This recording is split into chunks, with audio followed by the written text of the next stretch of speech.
Hi, Stephen at Double Glazing Parts and Spares again. I am here with another top tip on how to adjust the cams on your door to improve the seal for drafts especially. You will notice if you open up your door and you have these little roller cams, they tend to always point outwards, which is known as the summertime setting. So what we want to do is actually turn that the opposite way towards the gasket, the winter setting. So just to demonstrate, a piece of paper, lock your door. There's not a lot of friction there. The seal's not doing a greater job as it could.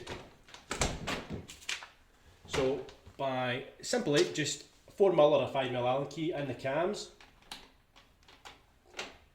turn it all the way 180 degrees.